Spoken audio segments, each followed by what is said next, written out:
So, being a minister that liked to base policy on evidence, I commissioned a study of Australian students and what their attitudes were to studying overseas and spending some time overseas. And the results, when they eventually came back to me, the wheels of bureaucracy move slowly, when the results of the survey came back to me, I was rather surprised. Do you know the number one reason why Australian students weren't studying overseas in large numbers? The number one reason they gave? It was not money. It was not money, it was not cost. It was they didn't want to be away from their family and friends.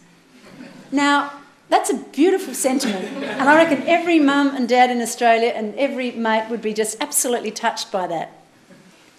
But think about it.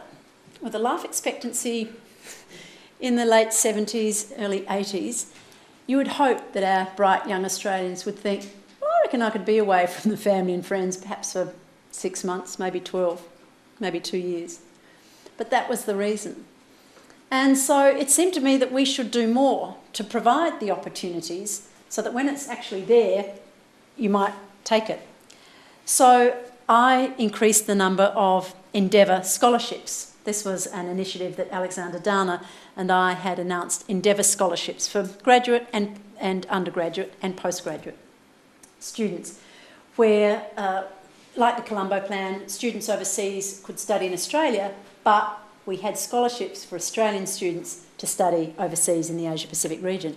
And those Endeavour scholarships were, I think, the right start to encouraging more students to study overseas, and of course I encouraged universities to offer more exchanges.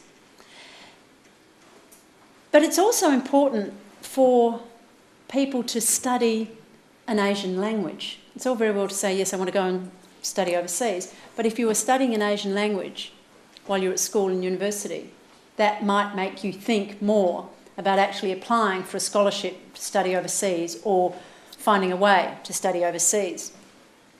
And when I was Education Minister, I was also very keen to encourage the study of Asian languages. If you looked at Australian students' take-up of a second language per se, not just an Asian language, it was something like 14% of Year 12 students were studying a second language, 14%. Of that figure, 6% were studying an Asian language. By the time you got to university, it was down to 3% of students were studying an Asian language. I looked into the reasons for that, commissioned another study, looked into the reasons for that, and there were many. There was a crowded curriculum, all those sorts of issues, trying to get the right subjects to get you into the right course at university, all of that. But also I identified a lack of qualified language teachers. And it's a sort of a chicken and an egg argument. If you don't have the qualified language teachers, the schools aren't going to offer the language, the students aren't going to study it, they won't go on to university and become language teachers. So the circle goes on.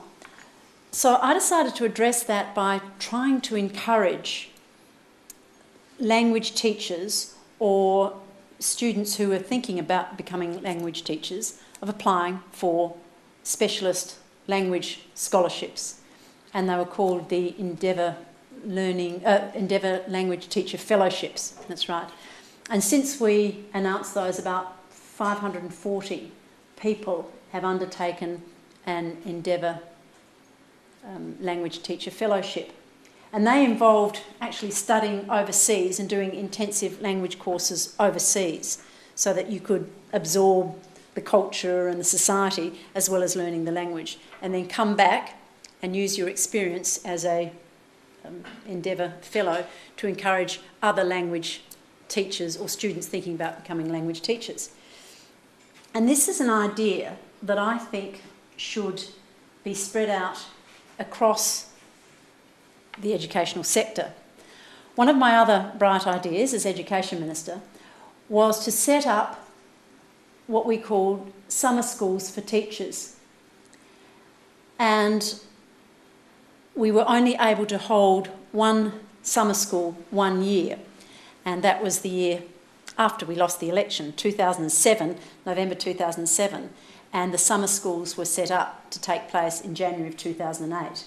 So they did go ahead, even though I wasn't there to cut the ribbon and open the summer schools.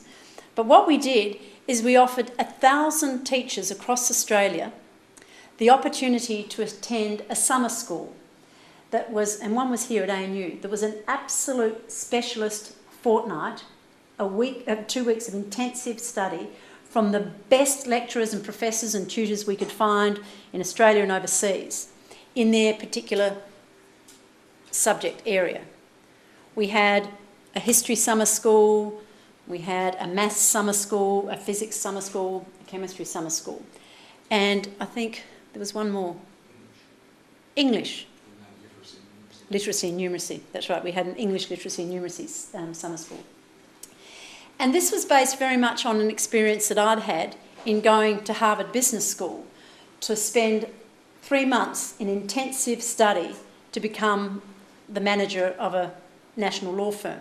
I knew something about the law, but I didn't know anything about managing a business. So I went away to Harvard on a sabbatical and did 3 months of intensive study. It was one of the greatest experiences of my life. It was life-changing for me. I loved every minute of it.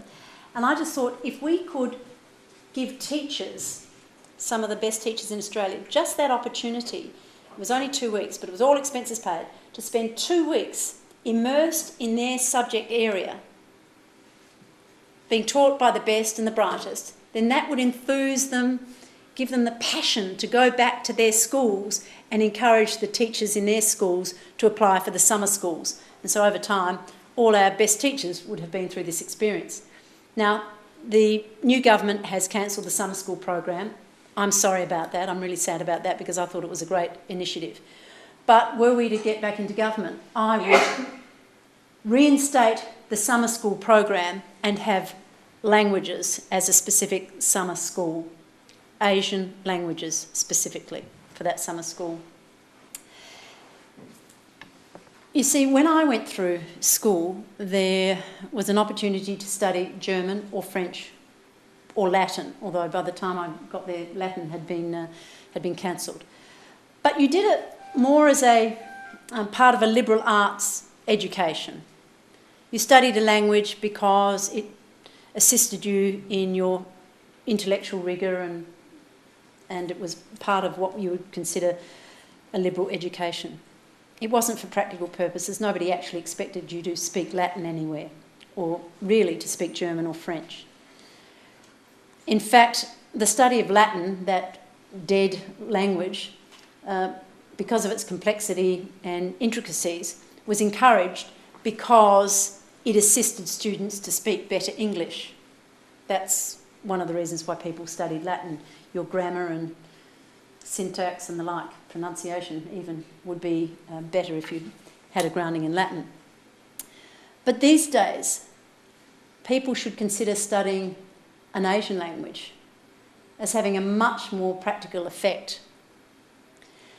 For careers, there are an increasing number of careers that require as basic preparation a second language. There's increasing career mobility.